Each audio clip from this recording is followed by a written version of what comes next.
In this video, I am going to guide about downloading the Lyft app. Having the Lyft app lets you book rides quickly whenever needed.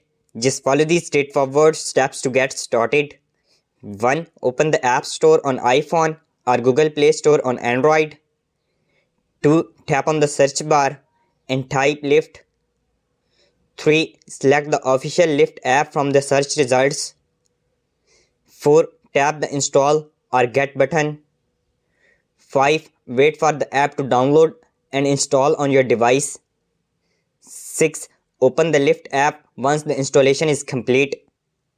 7. Sign up for a new account or log in if you already have one. 8. Follow the on-screen instructions to set up your profile. You have successfully downloaded the Lyft app. Now you can book rides easily from your phone.